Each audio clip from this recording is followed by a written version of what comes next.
dan di sini kita akan membahas mengenai cerita rakyat nih dari Sulawesi Selatan. Nah, di sini saya tidak sendiri nih, ada teman-teman. Silakan perkenalkan. Halo guys, perkenalkan saya Susi dari suku Makassar. Halo guys, perkenalkan saya Intan dari suku Jawa. Dan halo guys, saya Ifah Mutmainah dari suku Bugis. Wah, kebetulan sekali ya. Cerita rakyat yang kita bawakan ini berasal dari suku Bugis nih.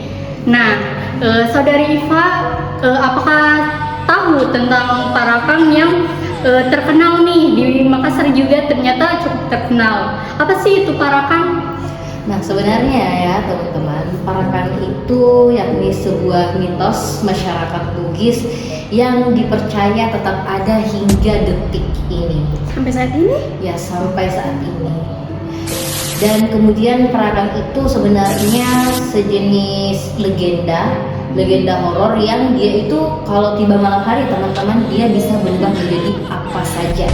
Jadi dia bisa berubah menjadi hewan, tumbuhan, bahkan benda-benda yang di sekitar kita itu dia bisa berubah seperti itu. Benda kayak bagaimana maksudnya? Kayak semisalnya nih, teman-teman tahu tidak tempat ayam bertelur? Oh, tahu. Iya. Nah, dia bisa berubah begitu teman-teman. Dia bahkan bisa berubah seperti tiang, tembok, kayak aneh gitu kan. Tapi kalau semisal dia berubah, apakah ada ciri-ciri yang bisa kita kenali begitu? ciri-ciri yang dikenali dari Parakang itu sebenarnya susah diidentifikasi ya teman-teman. Apalagi sebenarnya kalau pagi sampai siang itu dia kayak kita ini hanya manusia biasa. Iya, dan dia hanya bisa berubah kalau malam sampai subuh. Jadi susah. Berarti dia punya waktu tertentu ya untuk menjelma seperti itu. Betul. Tapi kalau di Makassar itu Parakang itu identik biasanya berwujud nenek-nenek. Apakah kalau dia berubah jadi manusia itu nenek saja atau bisa berbentuk sebagai pria muda atau seperti kita? Kalau yang sependek pengetahuan aku ya, kalau berdasarkan juga narasumber kemarin, itu sebenarnya hanya orang tua yang berubah menjadi Parakang. Artinya memang sudah lanjut usia. Tapi keturunannya, entah itu misalnya kita nih anak Parakang, ini tetap kita menjadi bagian dari Parakang, tapi belum bisa berubah wujud. Parakang itu bisa berubah wujud ketika dia sudah memiliki cucu. Lalu kalau semisal perpindahan ini Parakangnya dari keturunan ke keturunan selanjutnya itu seperti apa? Wah, kalau perpindahannya itu sebenarnya ada banyak cara ya. Misalnya nih, cara pertama, ketika si Parakang ini sudah mau meninggal, dia akan mengatakan lemba. Lemba itu kalau dalam sakratul maut ya teman-teman, lemba itu artinya berpindah. Bahasa Bugis kan lemba, berpindah.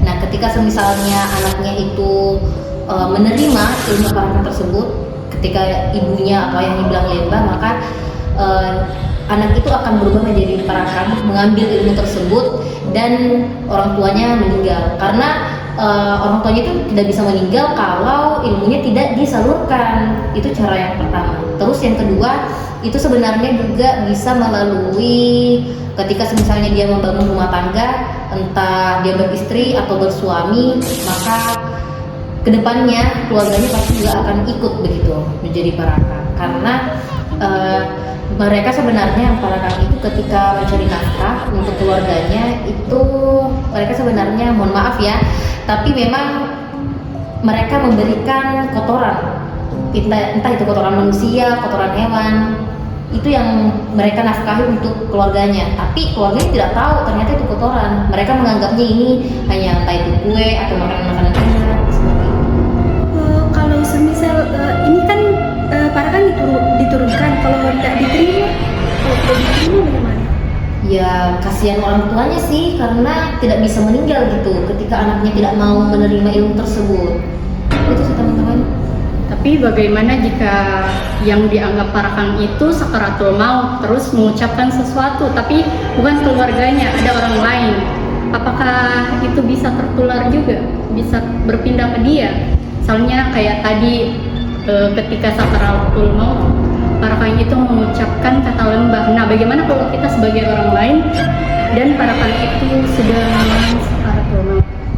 Nah, kalau orang lain itu sebenarnya juga bisa berpindah, keambil lah ilmunya ketika misalnya si parakan ini menyebutkan lemba dan ternyata kita yang orang awam mengatakan, ih dia kenapa?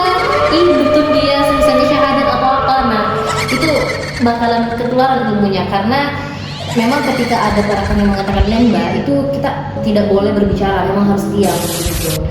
Berarti kita harus hati-hati nih ya guys, teman-teman, kalau ada orang yang sakaratul maut jangan sampai parakan nih. Jadi biar tuntun syahadat juga bisa kena. Ya bisa juga, ya walau-walau sebenarnya ya, karena memang kalau parakan ini agak mistis banget di suku Bugis. Apalagi kemarin kita juga sudah wawancarakan sama tetua suku Bugis menceritakan tentang parakan itu. Tapi ini sebenarnya parakan ini untuk apa, kayak ngelakuin apa gitu sampai orang-orang takut sama parakan. Nah bagus. Nah sebenarnya ya teman-teman, parakan ini dulu ilmu hitam yang dianut oleh seseorang. Jadi dia itu pergi ke semacam dukun, atau kalau di suku Bugis itu kita bilangnya taumaca, orang pintar, orang pintar. Ya dukun. Dia meminta semacam baca-baca atau jampi-jampi, Mantra. Ya mantra, betul. Kalau di Bugis kita bilangnya baca-baca. Dan ketika misalnya seseorang itu sudah mengambil baca-baca itu dan melakukan persyaratan-persyaratan, karena kan memang persyaratan dari dukun itu dia harus memakan kotoran manusia. Nah itu. Dan di situ nanti mereka akan berubah menjadi parakan. Nah kemudian kenapa misalnya orang-orang takut sama parakan ini? Nah iya. Nah sebenarnya parakan ini teman-teman, dia itu memakan isi organ dalam manusia lah. Dia makan organ dalam semuanya itu, dan menyeramkannya itu karena dia hanya memakannya hanya organ dalam dan berubah menjadi angin. Maksudnya kayak berubah menjadi angin untuk memakan organ dalam kita. Lalu bagaimana dengan ini ya? Apakah incaran parakan itu random? Misalnya tidak hanya orang sakit, bisa saja orang sehat juga dia jadi incaran atau bagaimana? Oke. Kalau incaran parakan itu berdasarkan narasumber juga kemarin, sebenarnya parakan itu ya seperti yang dikatakan saudara Susi bahwa random gitu, terserah dia. Tapi biasanya umumnya teman-teman, kalau orang sakit itu sasaran paling empuk, karena orang sakit kan biasanya tidak berdaya, lebih mudah untuk anginnya itu masuk ke dalam tubuh dan memakan organ-organ dalam. Tapi bisa juga kayak orang-orang sehat kayak seperti kita ini, intinya rawan kalau sendirian keluar rumah gitu. Kalau di suku Bugis kan itu kita kalau udah malam sudah maghrib disuruh dalam rumah, tidak boleh keluar rumah. Nah tapi uniknya toilet atau kamar mandi orang suku Bugis itu dia di luar rumah. Maksudnya kan rumah panggung kan ya? Iya. Seperti di Cineponto juga. Ya. Betul, rata-rata kami di situ rumah panggung. Dan jadi kalau toiletnya itu kalau bukan di belakang rumah atau di bawah kolong rumah. Ya. Jadi banyak yang kalau sendiri turun ke toilet itu biasanya rawan. Jadi harus ditemani ya. Ya kalau sampai sekarang sih bahkan kayak mama tante saya tetap ditemani gitu padahal sudah dewasa, tapi saking memang takutnya gitu kita harus jaga diri gitu. Lalu misalnya nih parakan ini sadar begitu kalau dirinya ini parakan atau bagaimana? Nah teman-teman, parakan itu uniknya mereka tidak tahu kalau diri mereka parakan. Nah itu masalahnya, mereka tidak tahu. Jadi teman-teman jangan tiba-tiba ketemu sama orang bilang kamu parakan ya, jangan ya, karena itu bikin mereka tersinggung gitu. Nanti kamu dimakan. Jadi sasaran. Nah itu memang mereka tidak mengetahui diri mereka. Pun kalau mereka mengatakan mereka tahu diri mereka itu parakan, di saat mereka berubah menjadi sosok itu, sosok parakan itu. Tunggu. Badannya langsung berubah jadi parakan atau bagaimana? Nah, badannya tidak teman-teman. Sebenarnya itu yang berubah adalah roh mereka. Jadi semisal kan ya, kalau malam sudah waktunya tidur, badan mereka tetap tidur di tempat tidur, tapi rohnya itu berkeliaran. Gitu. Kayak aja kalau semisal pernah tidak dengar kalau kita tidur itu kita mimpi roh kita lagi jalan-jalan. Nah, iya kan? Sama sebenarnya seperti itu. gitu, cuman mereka rohnya bisa berubah menjadi apa saja gitu, bisa menjadi ayam, bisa menjadi kucing, anjing, bisa menjadi pohon pisang, pohon kelapa gitu. Tadi kan saudari mengatakan bahwa parakan ini bisa berubah wujud menjadi pohon pisang, ayam. Bagaimana kita bisa mengenali bahwa pohon pisang ini atau ayam ini tuh sedang dirasuki begitu roh oleh parakan ini? Nah, oke. Nah, tanda-tanda bahwa hewan atau tumbuhan itu bukan asli gitu, sosok parakan yang pertama, kalau pohon pisang, biasanya kan pohon pisang itu tumbuh berkelompok ya. Nah, kalau ada teman-teman lihat pohon pisang yang tidak tumbuh berkelompok, kemungkinan itu parakan. Karena kayak logikanya, kenapa tiba-tiba di pinggir jalan tidak ada kelompok pohon pisang, tapi ada pohon pisang, terus daunnya 3 pula, aneh kan? Nah, kalau ayam itu kan biasanya ayam kalau malam sudah di kandang ya, sudah di kandang sama pemiliknya. Nah, tapi kenapa ada ayam yang berkeliaran? Karena memang bukan ayam asli gitu. Pun kalau misalnya itu kucing atau anjing, biasanya itu kalau sosok parakan dia kaki belakangnya salah satunya itu panjang, cuma satu gitu kakinya yang panjang, terus nggak punya ekor, tidak punya ekor teman-teman. Dan nah, tapi uniknya parakan itu selain dia bisa menjadi apa saja, dia juga bisa merasuki hewan-hewan tersebut. Kalau kami sebutnya itu larung-larung, merasukan. Tapi kita manusia tidak bisa kok dirasuki oleh parakan. Berarti aman ya teman-teman. Iya, alhamdulillah. Ya. Jadi kalau semisal parakan itu ada di sekitar rumah kita, apakah ada tanda-tanda tertentu yang bisa kita kenali? Nah, ada banyak tanda-tanda yang bisa kita kenali. Misalnya nih, ada bunyi semacam burung, tapi dia kayak bunyinya gini, serak. Itu sebenarnya ada parakan di sekitar situ. Atau kayak ada bunyi bambu yang terseret, nah itu juga ada parakan sebenarnya di situ. Kalian tidak mendengar seperti itu di lingkungan rumah teman-teman? Pernah saya pas di Jawa. Jangan-jangan Harapan jauh sudah sampai ke Jawa ya. Jangan ya. Kalau kalian pernah tidak di sekitar lingkungan rumah pernah terjadi kasus parakan itu terbunuh atau tertangkap begitu sama warga? Kalau dari mana dulu nih? Saya belum pernah sih. Aku pernah sih dapat cerita kalau parakan itu memakan anaknya sendiri sampai meninggal. Serius? Iya. Iya, jadi ceritanya tuh anaknya sakit. Terus ini ibunya kan, yang parakan ini kan ibunya. Terus di rumah itu tinggal mereka berdua.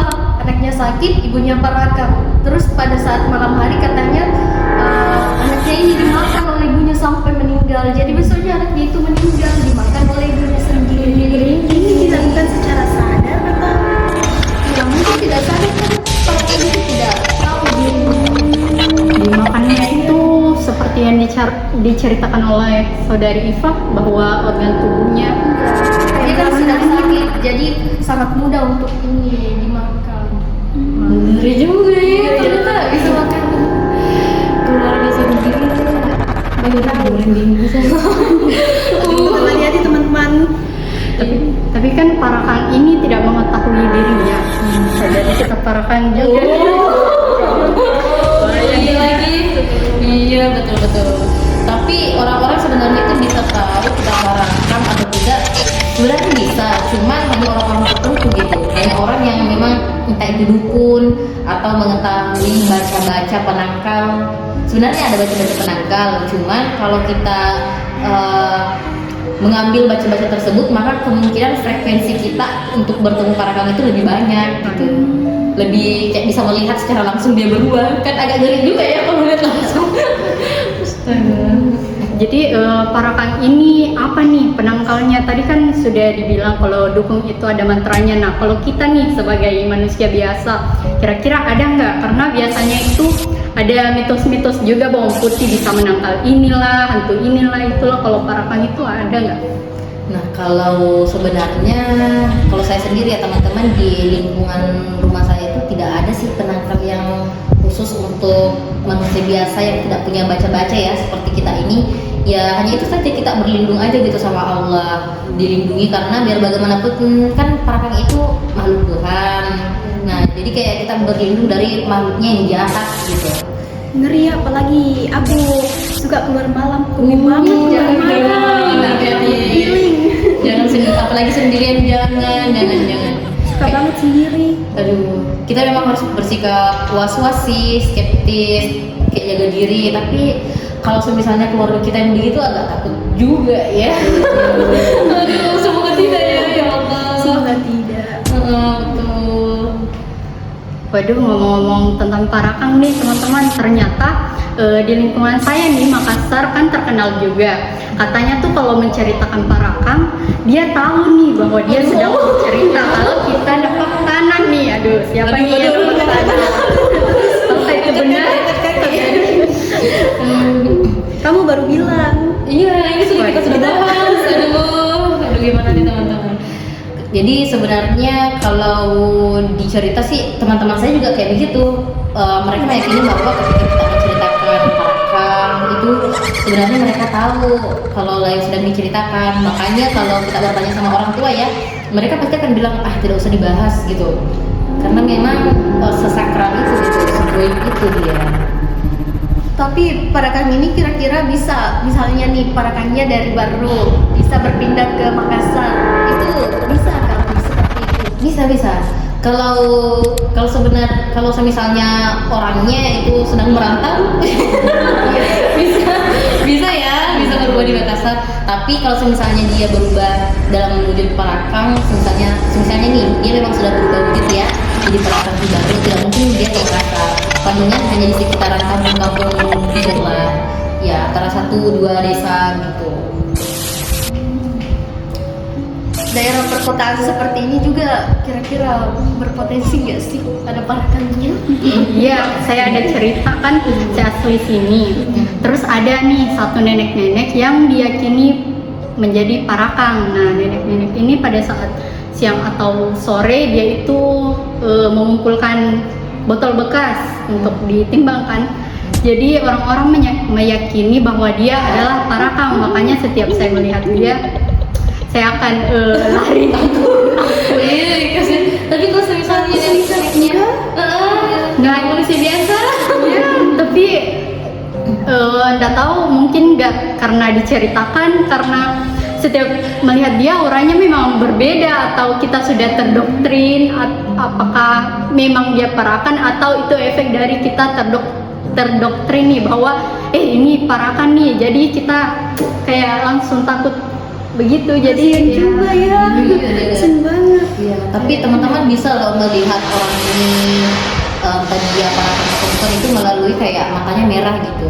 Tapi nggak semuanya matanya merah parakan ya, sempat memang lagi sakit mata, ya kan? Kalau yang mata putihnya berwarna merah, Iya kayak semacam sakit mata, tapi sudah terlalu sering gitu. Apalagi kalau kita sering melihat dia dan ternyata kayak "Ih, kok matanya merah terus." Kalau sakit mata kan pasti bisa sembuh ya. Iya. Nah itu. Tapi ya itu masalahnya, kita nggak bisa langsung menjudge bahwa ini parakan gitu, ini bukan. Kita nggak bisa langsung menandai gitu.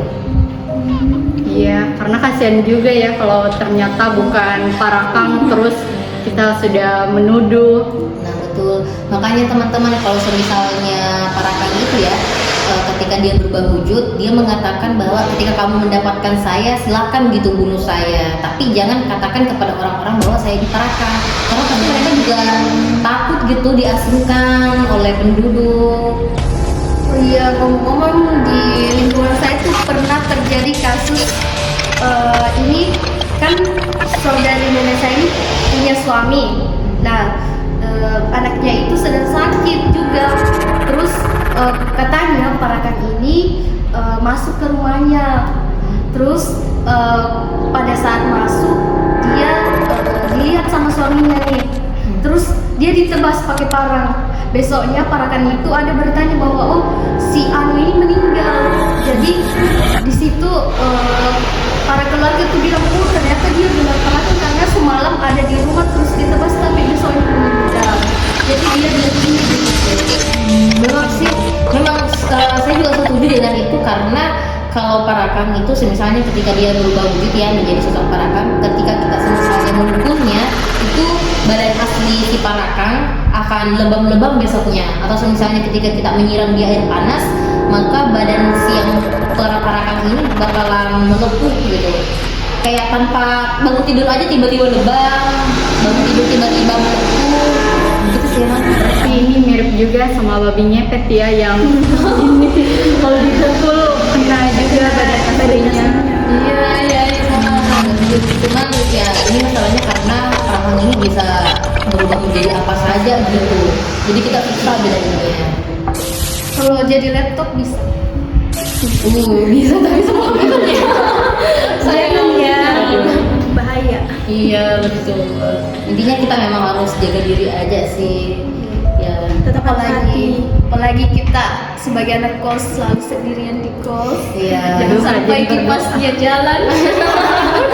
Iya. Tetap rajin beribadah ya Iya, teman-teman. iya, benar-benar. Jadi gimana nih, apa sudah puas membahas tentang parakang atau masih ada yang mau kita klik gitu? Sepertinya sih sudah puas ya. Puas banget. Iya. Ngeri Oke. juga ya. Iya, baik teman-teman. Jadi lindungi diri teman-teman dari parakang karena bisa di mana saja. Hati-hati. Hati-hati. Dan sampai jumpa di pembahasan kita selanjutnya kalau misalnya pembahasan kita ini menarik. Bye bye. Bye-bye. Terima kasih.